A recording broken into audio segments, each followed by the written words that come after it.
Well,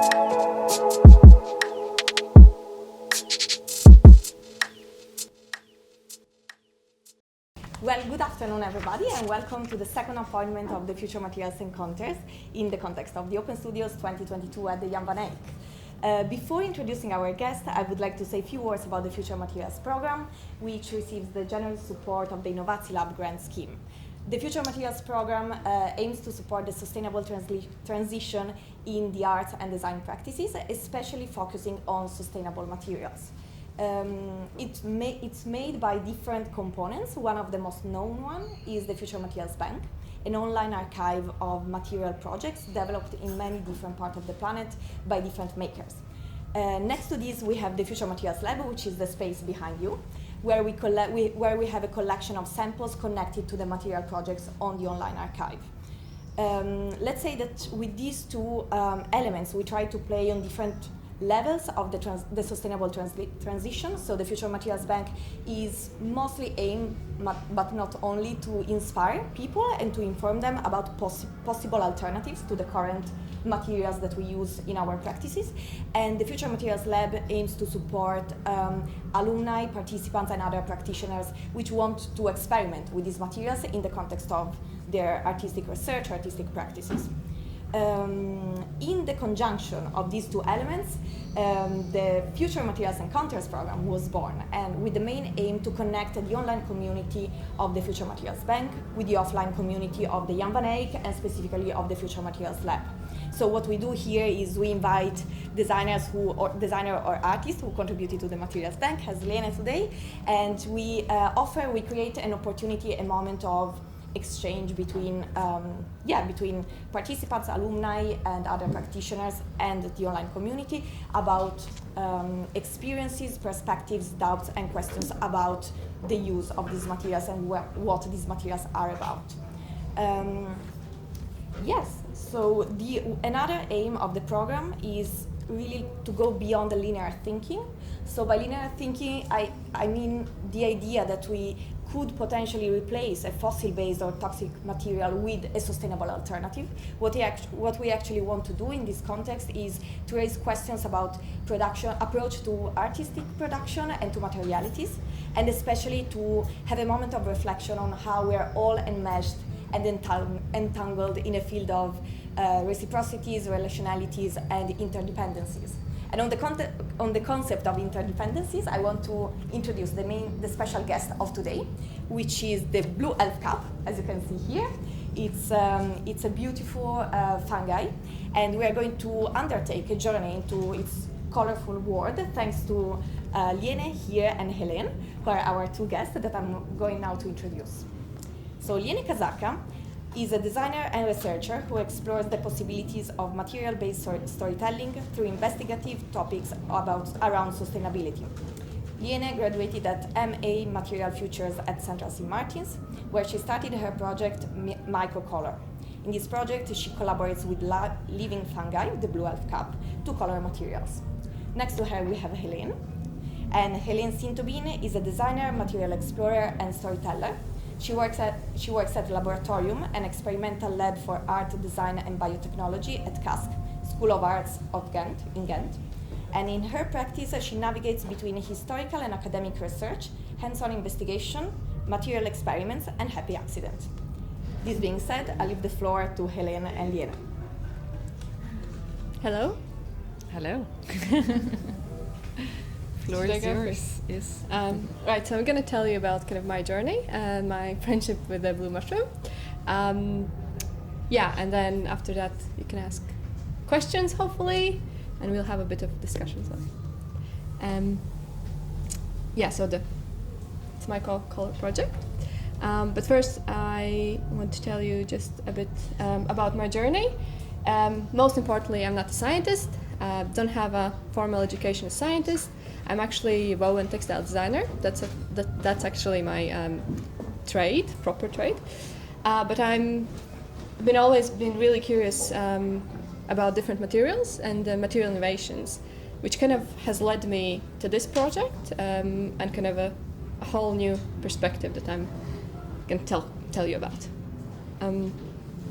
So why? So what kind of where the curiosity has led me? It was quite a lot inspired by other designers, also curious, and I would say that although my education was in textile, I'm kind of already from that generation when doing kind of my education. I already knew the problems that kind of textile has, and I was already I remember like in my BA I was reading Suzanne Lee, and I thought that's so cool. We can grow. What if we grow fabrics and we don't have to deal with all of this mess that we have? We just can grow it.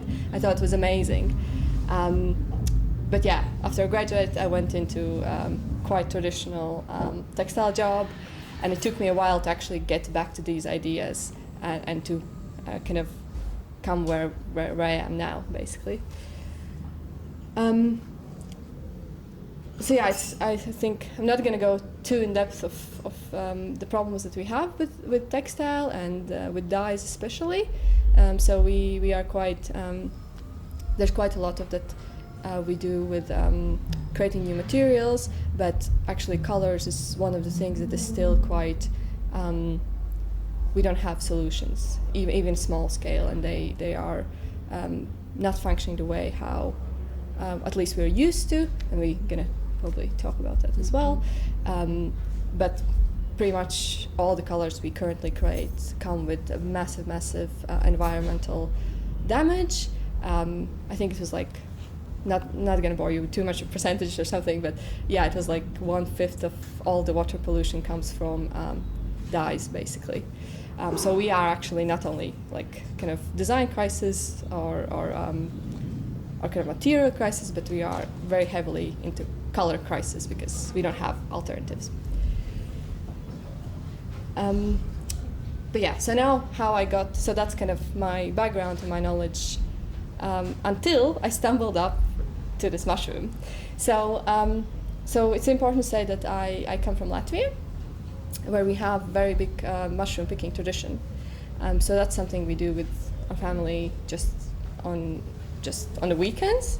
So that's kind of my general background. And what happened a year ago, a bit more than a year ago, was that I went for summer to Latvia, and for the first time, Latvian kind of history, it's a very small country with very little people. There were these two mycologists that wrote a book, which is about mushroom encyclopedia. So basically this really thick book with going through all the mushrooms that you can find in Latvian forests. And on the page 500, there was this mushroom. And I was literally flicking through. It was actually a gift from my mom. And I was just flicking through, and I was like, wow, I don't believe this. This is ridiculous. This looks, so that's the page of it. And it said, so first of all, I was like, this is not in Latvian forest. This is some tropical forest. But it was. And then I read underneath in there, it says that it's often found, which was even more unbelievable for me because it's like, I haven't seen this. And I have been going to forests a lot. So then I spent the rest of the summer looking for it. And I did find it. Yeah, but that basically was the beginning of the project. I literally flicked through a book and came across it. So before we kind of go into how it works and what it is and what I did with it, just a bit about mushrooms and how they work. So what we see above the ground, the mushroom, it's actually just the fruit body. So if you would have an apple tree, an apple, so the mushroom is just the apple. Whereas, so the mushroom that's above the ground is just the apple. But underneath it has the whole wide web of mycelium, which is actually, biologically, that's the mushroom. That's the real thing. That's the organism. That's the apple tree. And the fruit is just the fruiting, basically. Yeah, so that's kind of important. So when I normally speak about mushroom, I actually mean the mycelium, the organism itself. So this is what I found. So going back to my Latvian search for this mushroom. And you can see, so the bit here, so I never got the focus right, but that's the blue elf cup. and that's about half a centimeter, and it is like a small cup. There's another one there. But yeah, so that's the fruit body, and what's inside of it is the whole mycelium, which is blue, and that's what greenish blue. It's not really blue, and that's where the mushroom has made its mycelium, the web, and it carries pigment with it, basically. Another thing, so I wasn't the first person to notice this, surprisingly, but it's true. It has been used for centuries, actually, in woodwork. So before the synthetic dyes, a lot of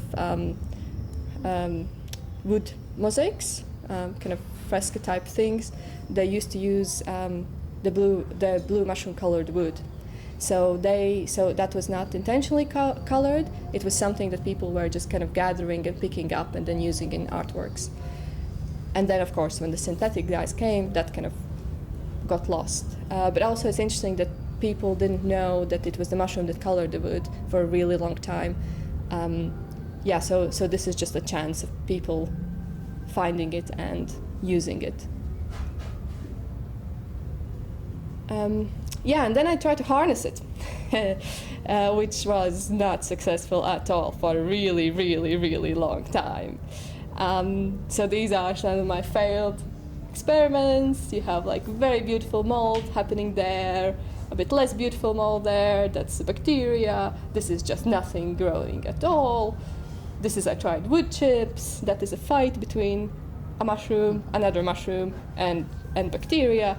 So whole loads of mess. And just a bit about failures, and this is my favorite failure. So this was, as you can see, that's a wood that I found with blue elf cup, and I was just like, I'm just gonna keep it in like warm, moist place, and it's just gonna grow it, and just gonna grow more of the fruit bodies and everything. No, there are other mushrooms present, so they grow. So that was under my bed for a while, and I just like picked it up. I was like, what? Kind of forgotten experiments. So about 6 months in my journey, with a lot of help from also scientists, I got my first blue. So that dot there made me really, really happy. So that was after 6 months of trying to tell. So I didn't mention, so this is my master's project. So I had spent a lot of time telling my tutors that we can do interesting stuff with it. And then they asked me, can you show it? And I'm like, no, because I have only mold. This was the first time when I actually saw it working. So that was a breakthrough. And after that, I tried more things. And learned biology, basically. Learned how to work in a lab, learned how, what it means. Just very basic things that for any scientist seems to be basic. For me, it was all new and exciting. Still is. And then I started to do more kind of things. That was my first fabric. That was half successful embroidery that I did, because obviously as a designer you go very ambitious and you're like, if I can get on a very cool piece of embroidery, that's going to be amazing. But actually it's quite far, that's like too much because first of all you have to just basically try to keep it alive and then get the pigment. So putting it on embroidery, that's like too ambitious actually. This is my first yarn. That's like this small. But that was also really excited. So if I can get it in yarn, I can weave with it and Still working on that. So here's an image of it being really, really close up.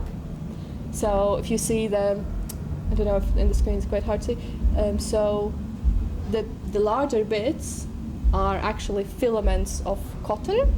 So this, for example, everything that's kind of smaller and mushy, that's mycelium, and the bits that you can see darker, that's the pigment.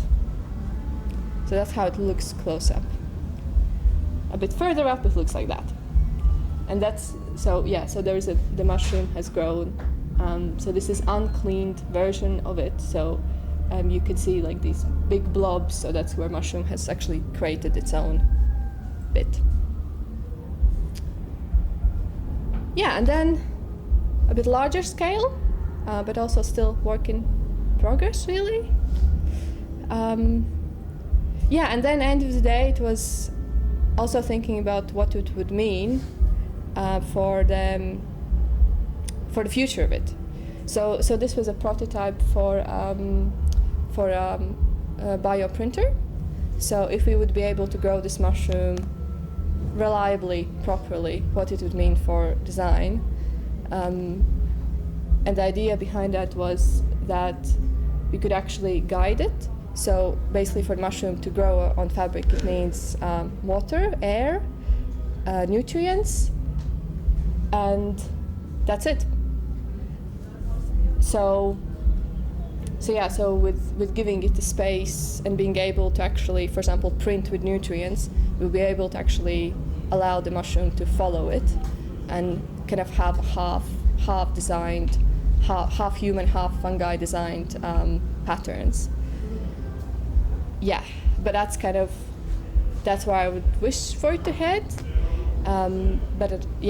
At this point, there's just not enough kind of knowledge of the mushroom, how it works, and how it works with materials to actually get this, into action. Yeah, sorry, that was really fast. That's kind of, I guess, my story. Okay. Have some happy mushrooms growing for you. So maybe you can do discussion. Yes, great, thank you.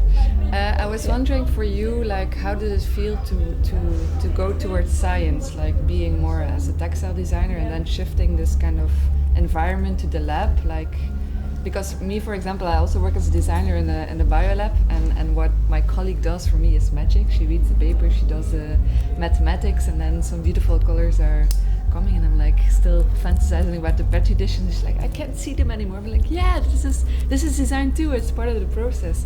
Like, yeah, how is it for you, this transition, and like, how do you feel right now? Is it a place where you are comfortable? And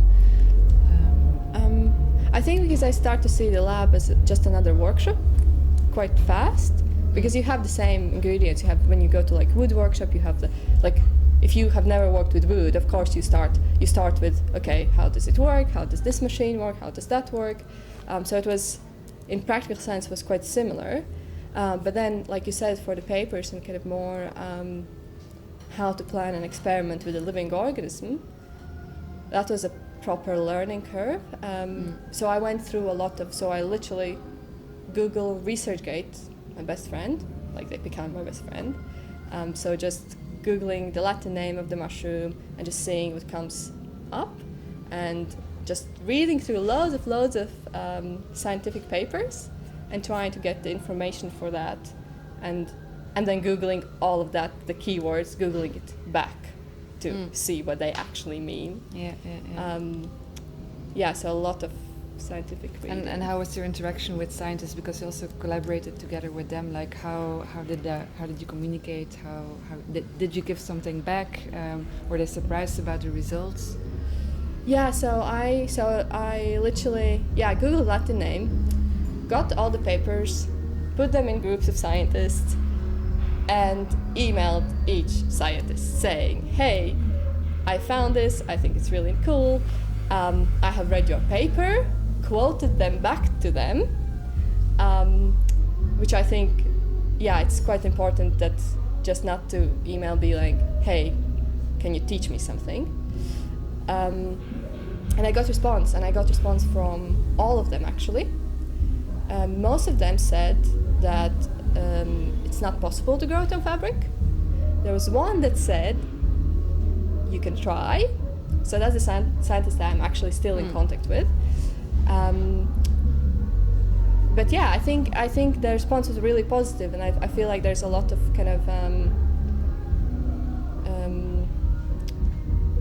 that the worlds are very split, but I think they are only because maybe the communication is not that great in, I think, academically, because we're split into your design and your science, and then you kind of feel like the crossover is really odd, and sometimes it is difficult, I have to say, because sometimes the things that I say they don't really understand.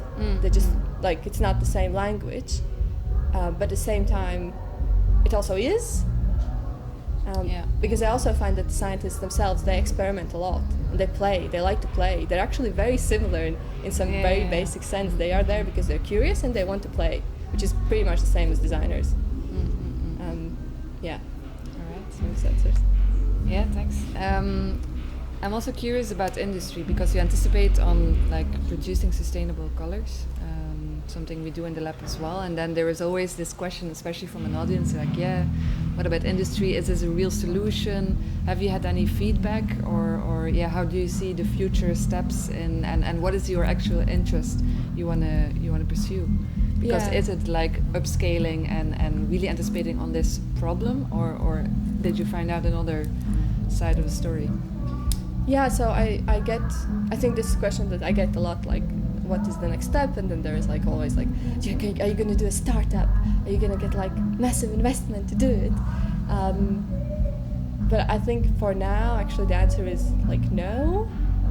And it's not because I don't believe that this has a potential to become industrially viable. I think it has a lot of potential to do it. But I think my personal interest, like my experience with it, is like a playful experience. And I know that we have talked about a bit about this, but like I feel like a gardener. I feel like that there's something really beautiful about growing something, waiting for it to grow, and then harvesting it, but without like any type of like crazy 21st century guilt, but with this gardening mindset, that you just kind of, you observe, you have the pleasure of taking care of it, and then you also have the pleasure of harvesting it, and then you have, seeing it kind of come to life. And I'm really interested in that. Like that's kind of that's actually my main draw. More having the process as a cycle. Yeah. Of taking care. And you keep on learning. It's like, first of all, like the very basic, the first blue dot, and you just like kind of like, it makes blue. Okay, it's like, how does it look when it's healthy? How does it look when it's not healthy? When will it make blue? When it will not make blue? Because it doesn't make blue under all the conditions. So you develop a real relationship. You develop like when you have a friend who's like a little bit sad, and you just kind of want to ask them like, is there something wrong? And you just, because you know this person, you feel like, oh, there's something a bit off. So you have, like, that's how I feel with the mushroom, basically. Yeah. And I'm interested in that. And I think when you go into like this whole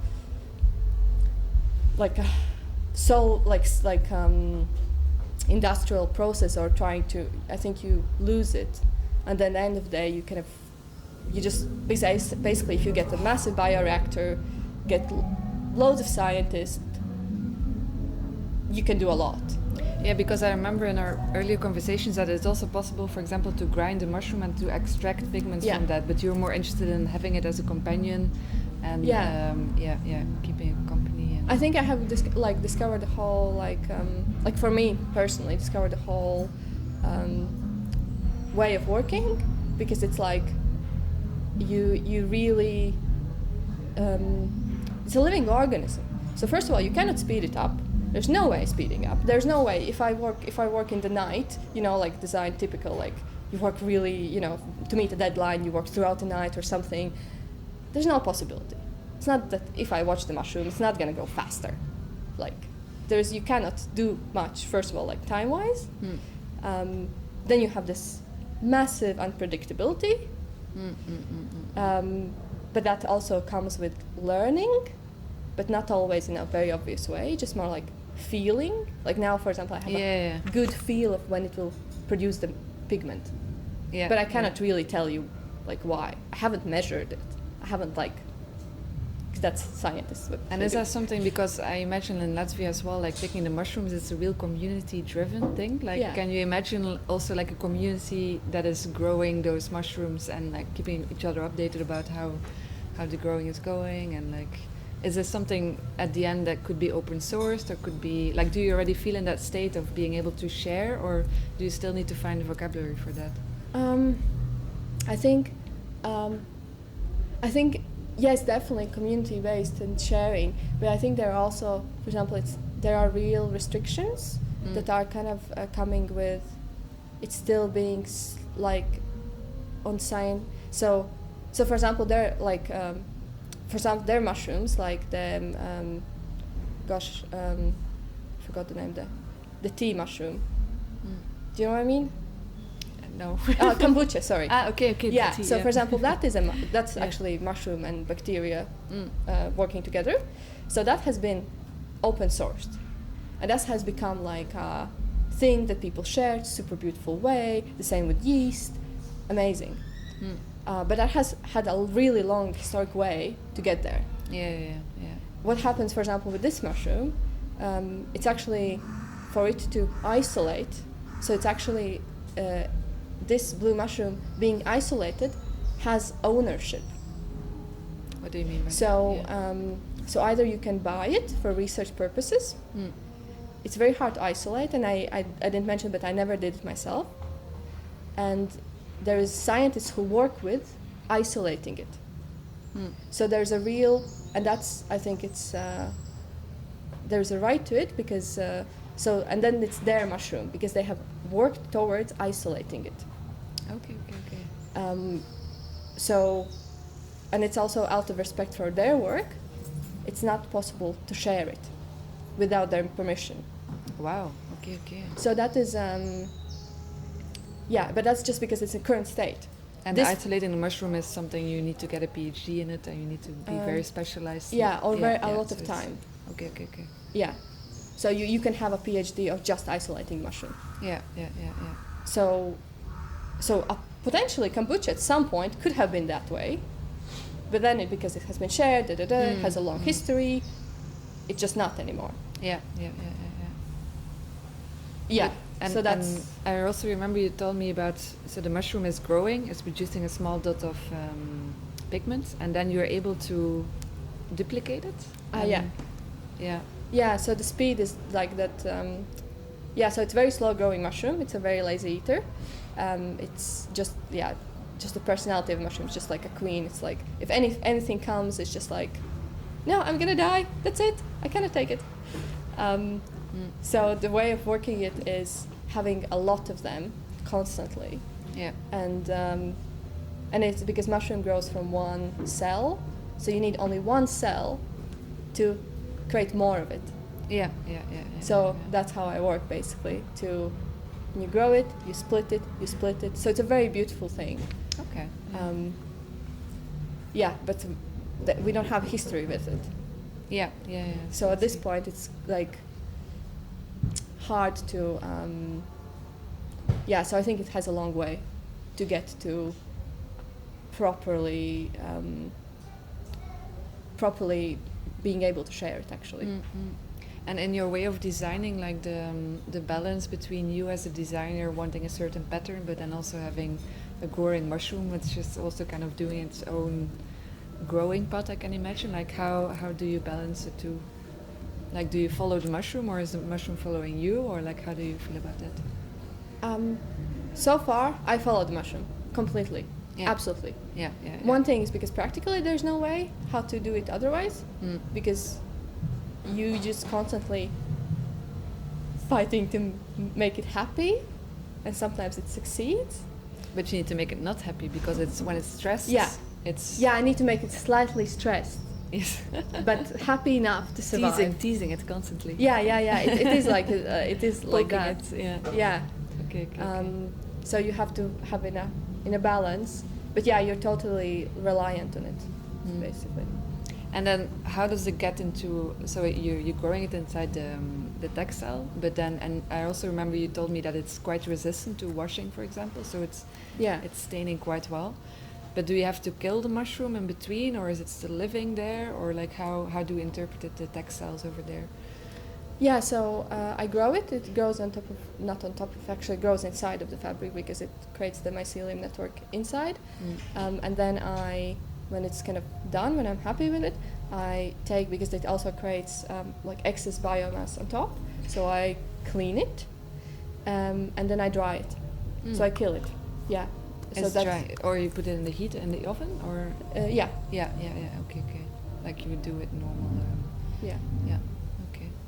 And if you now look at the patterns, can you then somehow read how the mushroom lived through the textile? Like, can you, how, as a creator, because you had such a close relationship, how do you read the pieces? Yeah, there are definitely, like for example, that piece has, so there are like some brown bits, which is, I'm not entirely sure what they are, but I think that is like bad quality pigment basically, so it hasn't been happy with bits of it, like with the food source or something.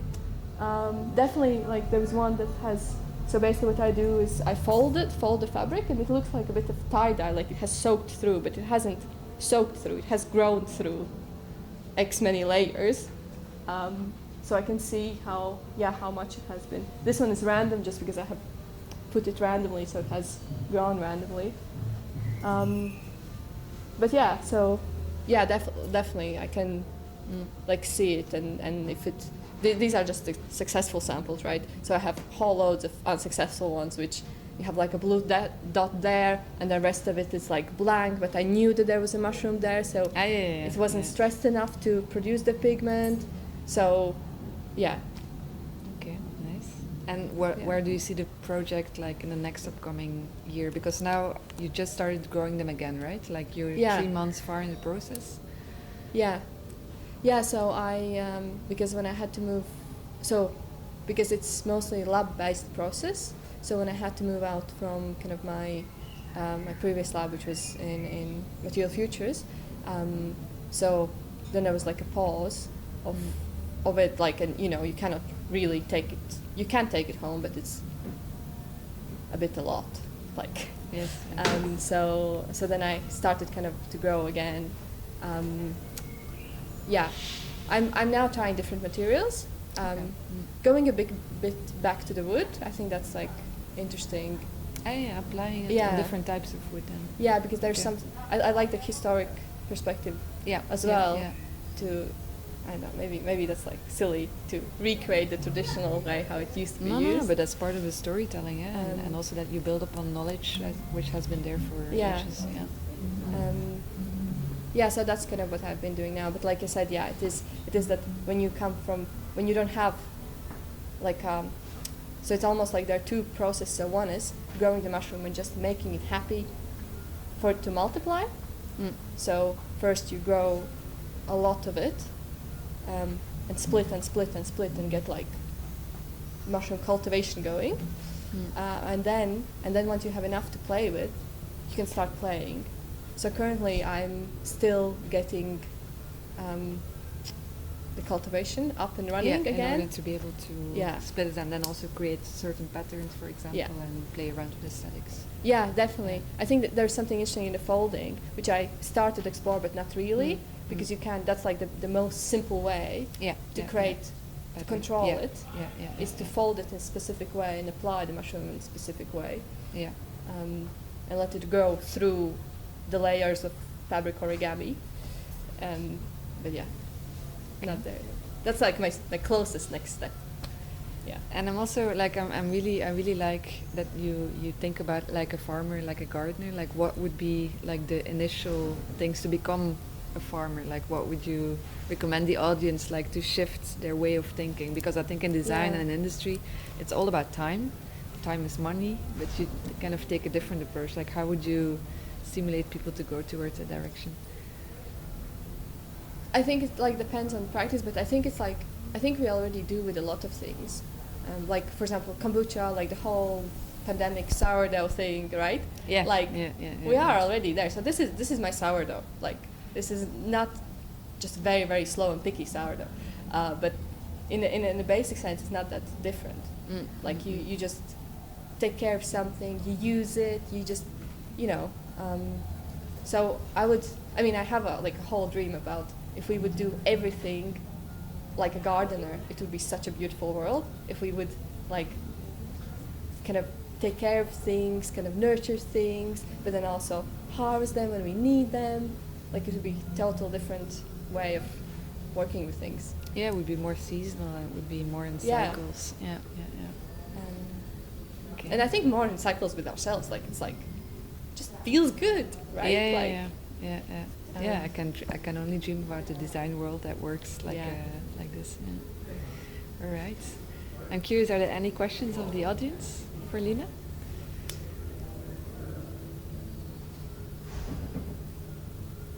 Yes.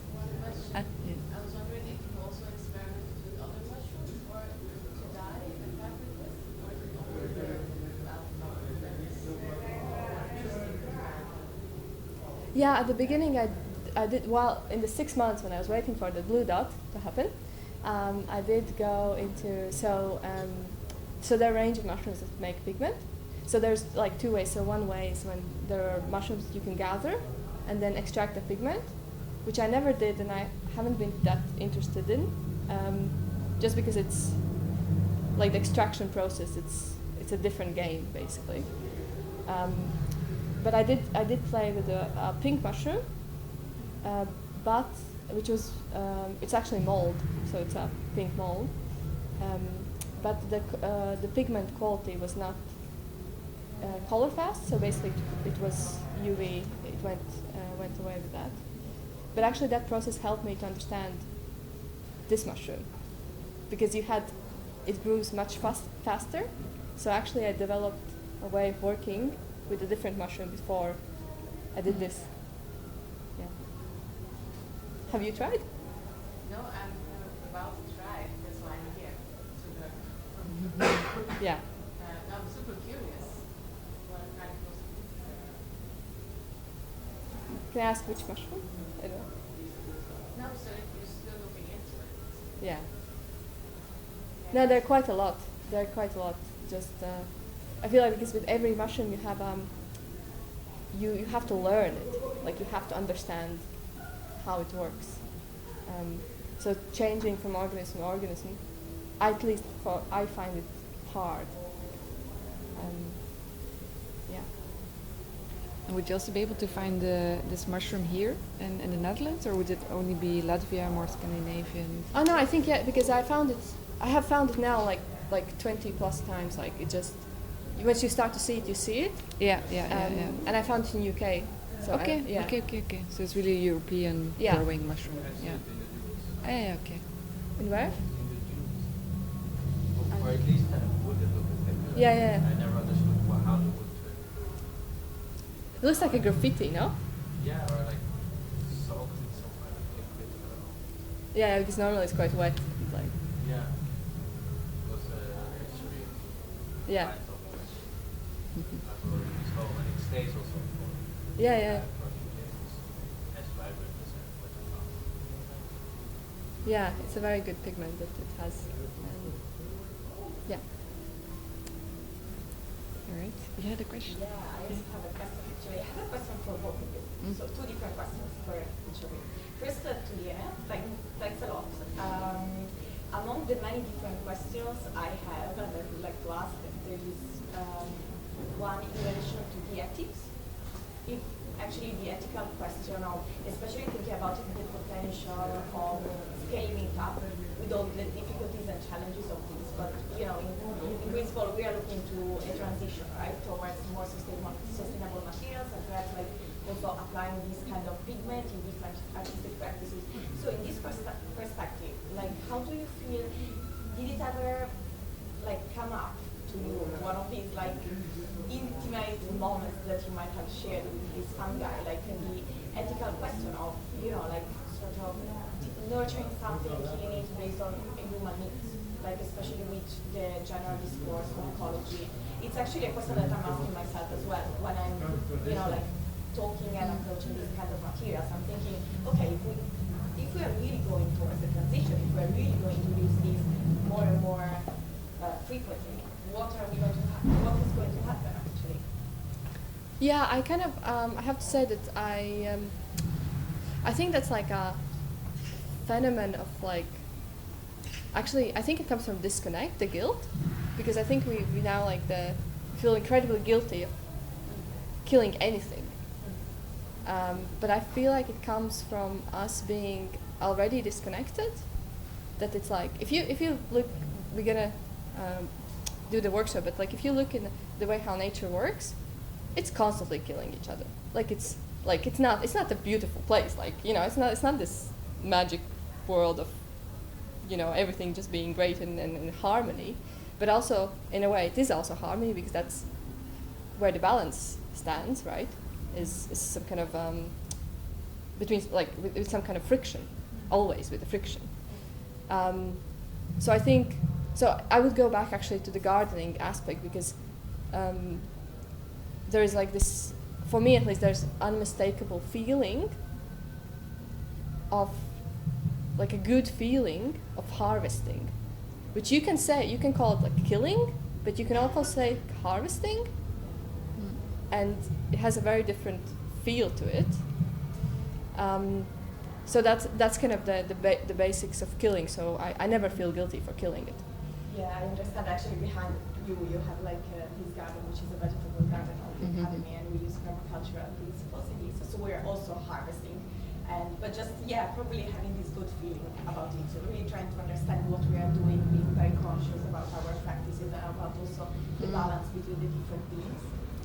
And also like because I think it comes from the good feeling of harvesting comes from the feeling of nurturing, because if you have nurtured something, you don't feel odd harvesting it. Whereas if you haven't done it yourself, or you don't have a good feel about how the growth process has been, and I'm talking about like the whole whatever we grow as humans, then I think you have much more guilt when you harvest. And where the unsustainability of harvesting comes from, of killing. Yeah, essentially yes. Yeah. But I think it's interesting that we internally, at least I feel like I internally feel it. Like, I see. yeah. Thank you. No, Yeah. thank you.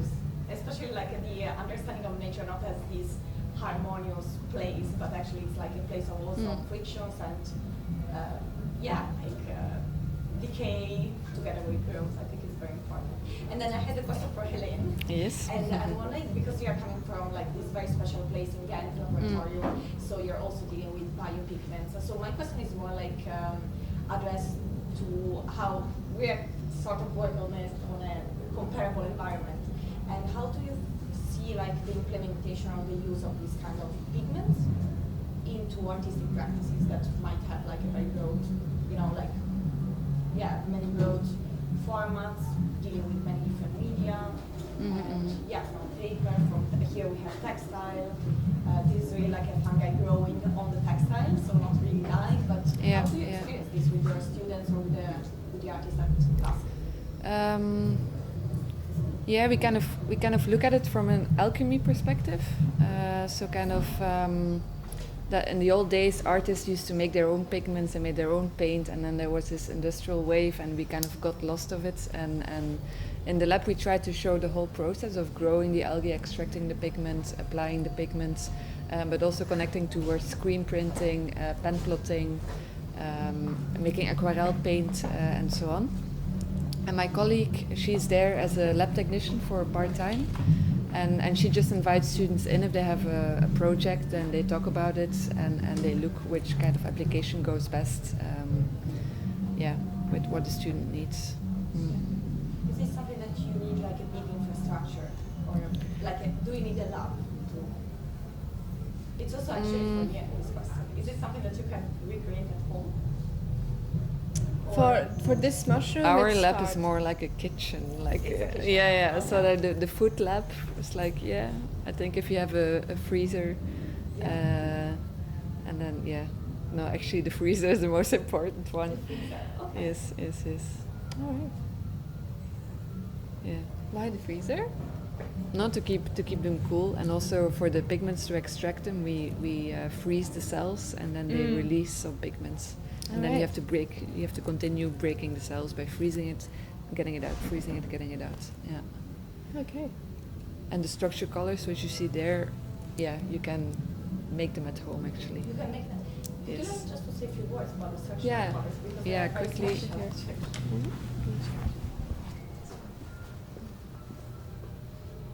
So it's so this is one of the research lines in the lab.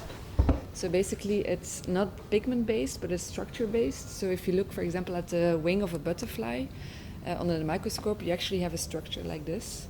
And depending on how the light hits the structure, you see different colors. So normally you see different colors now, and it really depends on the perspective on how you look at it. And this is what we make in the lab by creating a synthetic melanin, which is just like a bio brick. And then it also grows, so we also need to harvest it, and it takes 2 weeks before it's grown, full grown. And then we apply it onto materials like a kind of coating. But it's approaching it, yeah, it's different. It's structure based, so it's called a structure color, while yours is pigment based. Yeah. And with structures, you can get any color you want from the rainbow. It's from the whole color spectrum. It's, yeah. So what is the question for you? Yes. So what is the, how much can you control it? We can control recipes, so basically we put two components together that creates melanin, and melanin are little balls that go up and they create a certain structure, and depending on the recipe, the amount of two components together, you get a different thickness of the film and you get a different color. But we feel like now we have samples that are like this, and the bigger they are, the more surface tension there is, and the more there is difference within the color. The smaller you go, the flatter the color is. But the bigger you go, the more change. I mean, you already can see it in this one that there is a shift from one color to the other.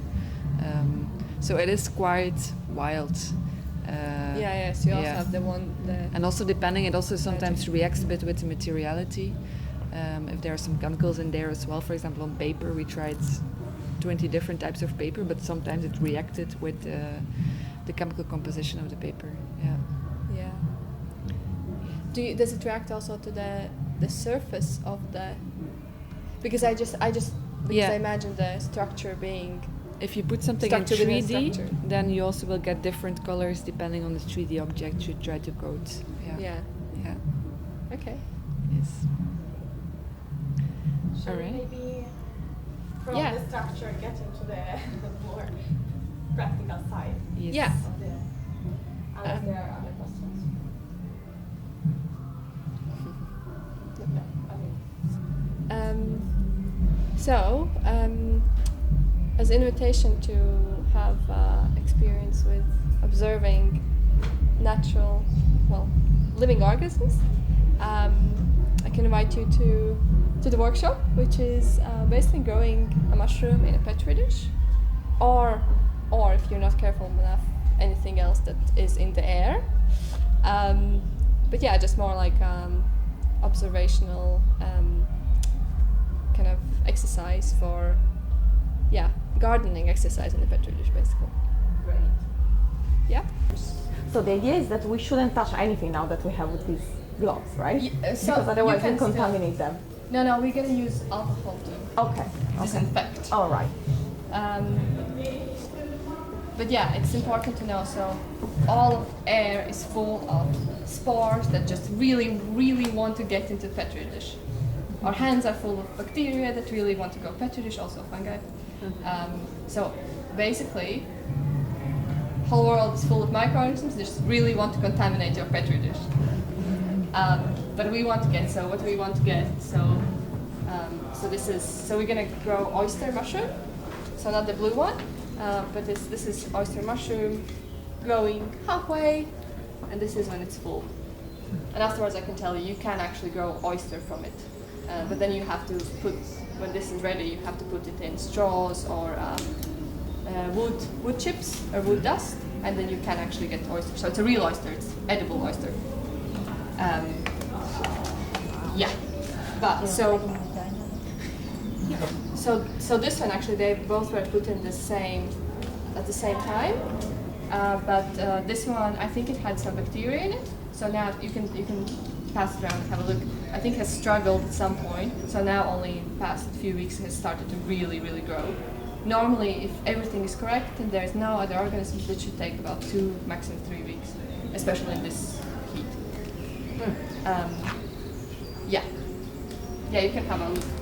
This is blue mushroom where I have actually just gonna say it's a condensation where you actually that is mold, and this is the blue mushroom, the slow growing baby.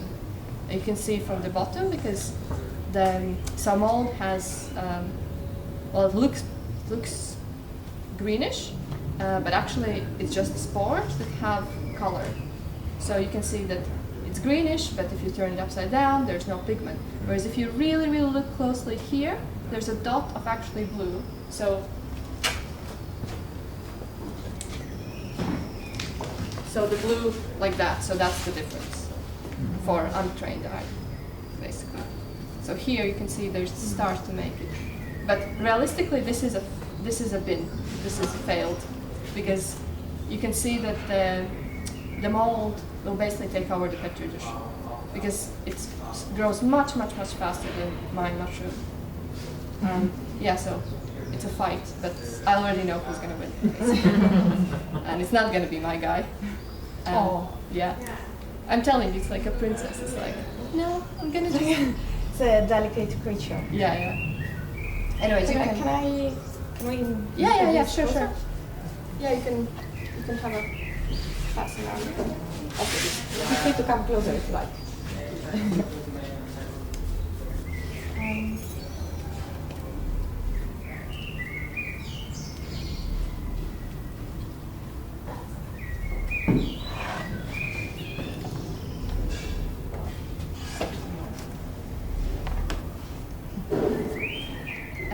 Right, so I'm going to do a demonstration battery. So first, disinfect this. So basically, it's alcohol that just kills mostly bacteria. It doesn't help too much with spores, so there's still a chance. But yeah, disinfect that, but wait until it kind of dries a bit, because otherwise it's just a bit risk with the flame. And then we get a petri dish.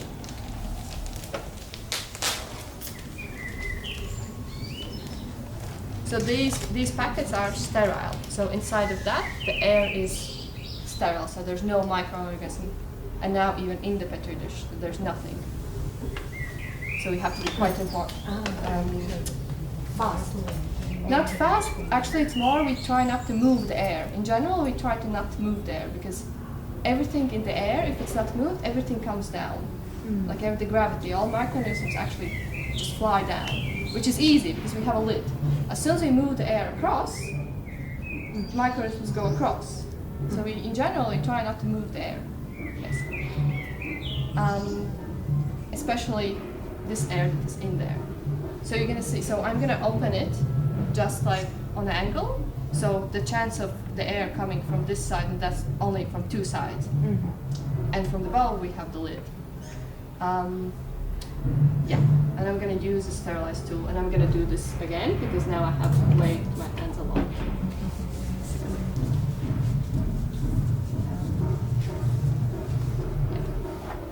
So this is the oyster mushroom. So another question that people asked me before is whether it's dangerous to work with fungi or mushrooms. Depends on which, but in general, no, they're much more peaceful mushrooms than Peaceful? Yes. I'm just gonna now. I'm basically allowing it to cool down, but still close to the flame. So it's so because next to the flame, about this radius, there's also no microorganisms. It's just too hot. So I'm gonna take one bit.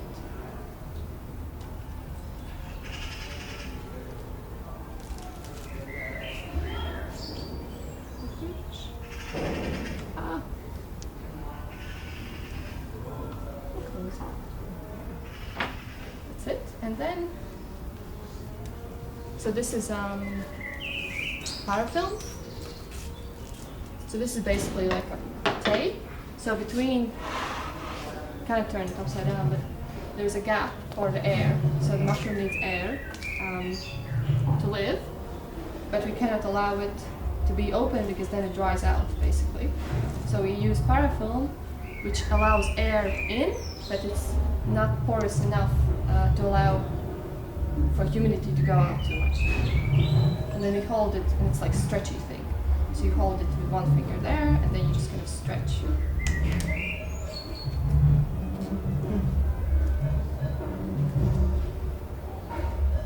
Yeah. So where's the hole? For the air? Like it's in between. Ah, okay. Yeah. Yeah, so you close it. Kind of that. And don't worry, there's always a condensation. Right. But it doesn't matter. Yeah. So that's the first Yeah. cartridge. Yeah, so that's, and then you can take it home and observe it, try it. Hopefully, or maybe you get mold, but that's so you can see the mold spreading. Yeah. So in the petri dish, it's potato dextrose agar, so it's basically kind of potato starchy thing, and charcoal. Charcoal is pretty good with avoiding bacteria. So in theory, we should be a bit more protected with bacteria on the petri. But mold is the biggest because spores are so small. The whole mold surface you've ever looked at, just like if you look in the microscope, they're like these fans full of spores. As soon as you move the air, they just fly. So spores is everywhere, and they're very hard to kill. So actually, the world is run by molds, right? Which is type of fungi. Yeah. Anyways, who wants to do this? Yeah. So first, do this. Just not too close to the plane.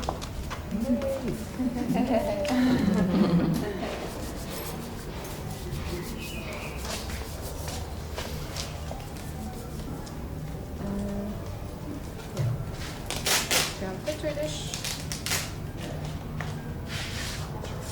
So grab it like so, yeah, like a full petri dish, not just the lid. Yeah. This.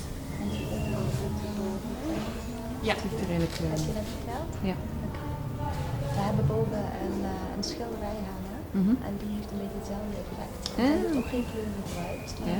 Toen we het Ja, nou, aanbrengen just op keep it verschillende close. Ja, een bepaald perspectief. Nee. De extra Oké. Ja. hetzelfde idee. Alleen dan door Ja, dan manier van aanbrengen. Without you moving there. And it's also, it will be probably a bit hot. So be careful.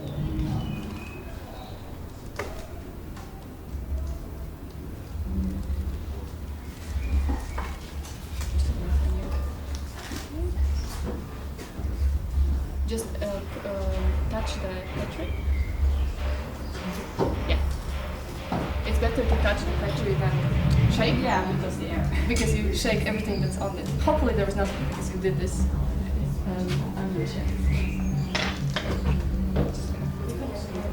So I should allow you. Yes. So you can take the film off.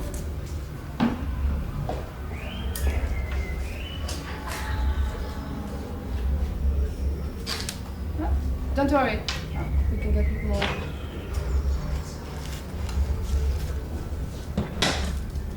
It's a very fun thing to practice. Yeah, just put it any place. It will stick. And don't worry, you can also do it like double, triple times. It doesn't matter. So if it's like layers, it's fine. Yeah, voila.